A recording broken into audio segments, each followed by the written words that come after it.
धर्मे तत्परता मुखे मधुरता दाने समुत्साहिता। दान करना एक बात है, लेकिन उत्साह पूर्वक दान करना, लपक के दान करना, दौड़ के दान करना, मेरा लिखो और मैं दान कर रहा हूं, हंस के दान करना, दान करने के बाद पछताना तो दान का पुण्य छीण हो जाता है। कितने लोग दान के बाद पछताते हैं, कितने लोग दान के बाद घर में लड़ाई भी करते हैं। अरे क्या मतलब हुआ, हंस करके दान दो। और दान तो एक ऐसी प्रक्रिया है, 10 दो तो 100 ले लो, 100 दो तो 1000 ले लो। दारिद्र्यनाशनम दानम शीलम दुर्गति नाशनम। दान करने से दरिद्र का नाश होता है। छोटी मोटी चीज नहीं है दान। ज्ञान दान, ये भी बहुत बड़ा दान है, ज्ञान दान। जैसे मैं ज्ञान सुना रहा हूं, लेकिन अगर ये मंच ना बने, मंडप ना हो, तुम ना हो, कोई सत्संग कराने वाला ना हो, तो मैं कैसे ज्ञान सुनाऊंगा? इसकी व्यवस्था भी करना पड़ता ना, प्रचार प्रसार करना पड़ता है। तो राघव मित्र मंडल ने व्यवस्था किया, प्रचार प्रसार किया, फिर मुझे बुला लिया, फिर हम प्रवचन करने लगे, ज्ञान दान होने लगा। तो इस ज्ञान दान में आयोजक भक्त का बहुत बड़ा योगदान होता है, तभी ज्ञान दान संभव होता है। और ज्ञान दान से सबको शांति मिलती है। ये ऐसे थोड़े हजारों लोग आते हैं यहाँ पर, इनको सुकून मिलता है, चैन मिलती है, शांति मिलती है, इनको कुछ मिल जाता है जिससे आकर बैठे रहते, सिर हिलाते रहते, आनंद आते रहते। मिलता है ज्ञान दान। फिर अन्नदान को महादान कहा गया है। दूसरा दान अन्नदान है, ये महादान का स्थान है। क्योंकि भूखे भजन न होय गोपाला, ई लो कंठी ई लो माला। भूखे भजन तो होगा नहीं, तो अन्नदान बहुत महत्व। यहां अन्नदान और ज्ञान दान दोनों का संगम है। और फिर समय दान का भी महत्व है। सत्कार्यों के लिए, परोपकार के लिए समय दान करना चाहिए। फिर वस्त्र दान, और वस्त्र दान भी बड़ा महत्वपूर्ण दान है। क्योंकि मनुष्य नंगा घूमे तो मर्यादा विहीन है, इसलिए वस्त्र दान का महत्वपूर्ण स्थान है। वस्त्र दान। फिर सबसे जिसकी सबको जरूरत है उसका नाम है प्रेम दान। सबसे प्रेम कर दो, प्रेम से बोल दो। इसमें कोई खर्चा नहीं है, लेकिन निर्मल मन नहीं होगा तब तक तुम सबसे प्रेम भी नहीं कर सकोगे। प्रेम दान। फिर है रक्तदान। रक्तदान भी करना चाहिए। देश की सीमा पर जो मिलिट्री के जवान युद्ध कर रहे हैं, जब वो घायल हो जाते, उनका खून निकल जाता है, तो तुम्हारे शरीर का खून उनकी नसों में दौड़ना शुरू करता है और तुम्हारे खून से उनका शरीर युद्ध करता है। तब तुम यहाँ सुरक्षित रहते हो। यदि देश में ऐसी कोई समस्या खड़ी हो जाए तो देश की रक्षा के लिए, देश जवानों की जिंदगी के लिए रक्तदान भी कर दीजिए, ताकि देश हमारा सुरक्षित रहे, देश का जवान सुरक्षित रहे। रक्तदान। इसके बाद नंबर आता है नेत्रदान। अब मरना ही है तो आंखें क्या करोगे, नेत्रदान कर दो। फिर आता है अंगदान, किडनी दान।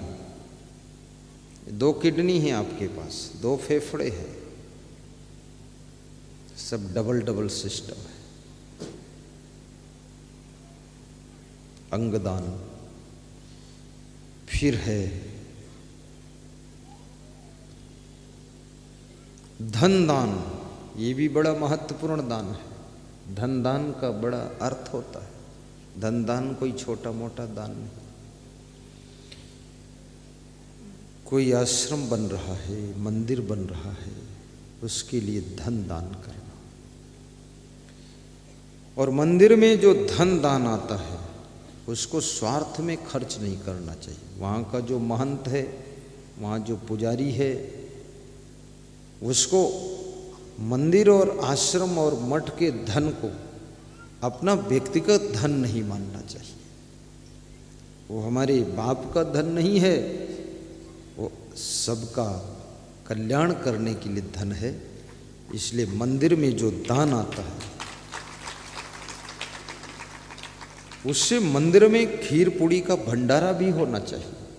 मंदिर में साफ सफाई रखने के लिए कर्मचारी का वेतन भी निकलना चाहिए। कितने मंदिरों में इतनी गंदगी है, पुजारी भी एक किनारे पड़ा दिन में भी सोता रहता है। कोई भगत आता है, घंटी उंटी बजाता है, तो पुजारी लेटे लेटे आंख खोल के देख लेता है, जय राम जी की। ऐसा नहीं, वो मंदिर में सोने के लिए गए हो, कौन सो रहा है, उठ। क्या यहां मंदिर है, ऐसा क्यों बोल रहे गुरु जी? मंदिर में जाग कर बैठो।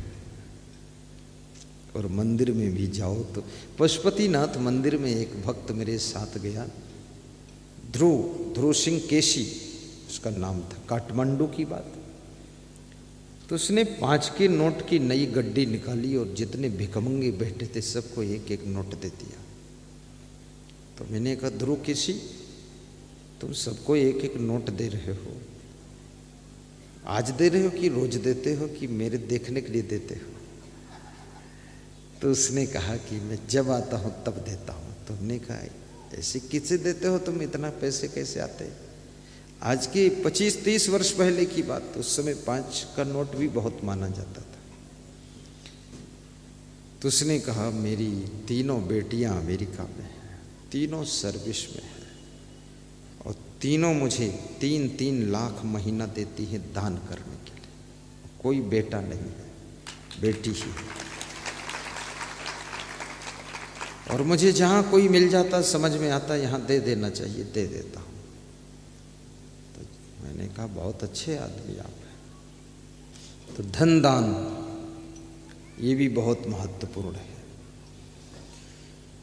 फिर अगला दान है वाहन दान। वाहन दान का अर्थ होता है, जैसे एम्बुलेंस तुमने दान कर दिया, बीमार मरीजों को, घायलों को लाकर हॉस्पिटल पहुंचाती, वो भी बहुत अच्छा दान है। और धर्म प्रचार के लिए यदि कोई संत, महात्मा, धर्म प्रचारक गांव-गांव में जाकर के भक्ति और धर्म का प्रचार प्रसार करता है, उसे भी यदि तुमने कोई वाहन दान किया है, तो वाहन में बैठकर संत जाकर गांव-गांव में मांस, मछली, अंडा, नशा, शराब, जुआ छुड़वाएगा, उससे भी तुम्हारा बहुत बड़ा पुण्य होगा। ये वाहन दान होगा। हमारे दिल्ली से एक भक्त आए, उन्होंने कहा, मैं आपके सोने के लिए बेड दान करूंगा। उनका नाम रामचरण, दिल्ली में बिजनेस करते थे। तो मैं सोचता था, ये क्या दान करेगा? बोला, बेड दान करूंगा। तो हमने कहा, क्यों? बोले, क्योंकि उस पर तुम रोज सोओगे तो हमको याद करोगे कि बेड रहता। तो हमने कहा कि पहली बात तो यही मुश्किल है कि उस पर सोऊंगा कि नहीं सोऊंगा, क्योंकि मैं 3 दिन तो यहाँ सो रहा हूँ, अब 2 दिन भटभेरा में सोऊंगा, बलौदा बाजार, फिर 2 दिन बेमेतरम सोऊंगा, फिर गोंदिया महाराष्ट्र में 2 दिन। मुझे 34 साल हो गए, सोने का भी ठिकाना नहीं है। इधर उधर किधर जिधर चले जाओ। अब आदत बन गई है, हैबिट हो गई, नहीं तो नींद भी ना आए, जगह बदल जाए, कमरा बदल जाए तो अटपटा सा लगे तो लेकिन अब हैबिट हो गई है, सो जाता हूँ। तो उन्होंने बेड दान दिया कि गुरुजी के लिए बेड दान है। खुद गए लखीमपुर शहर से खरीद कर लाए, बहुत सुंदर बेड।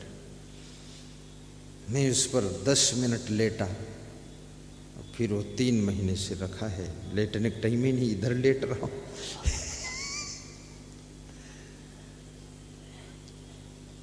और याद रखना, अंत में यदि तुम्हारे अंदर इच्छा हो तो देह दान कर दो, और जिंदगी अगर है तो जिंदगी में धर्म की रक्षा के लिए जैसे मैंने अपना जीवन दान किया है, ऐसे तुम भी अपना जीवन दान कर सकते हो।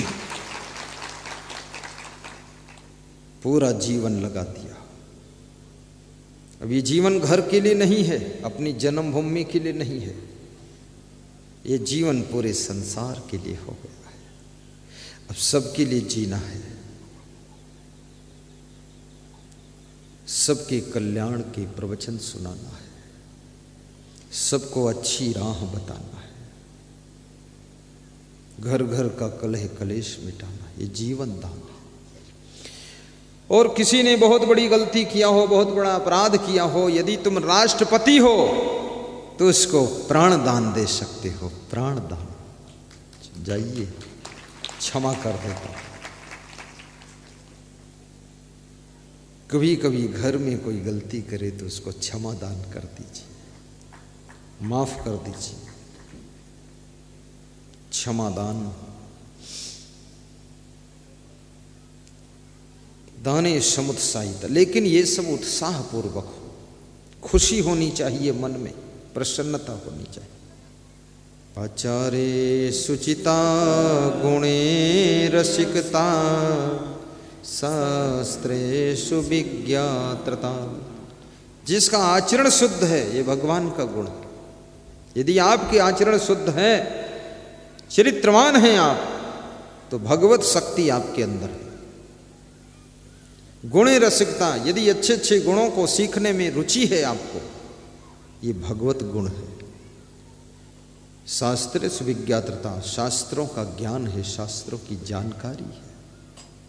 रूपे सुंदरता, यदि आपका सुंदर रूप है, सुंदर रूप तो हीरोइन का होता, क्या भगवान है वो?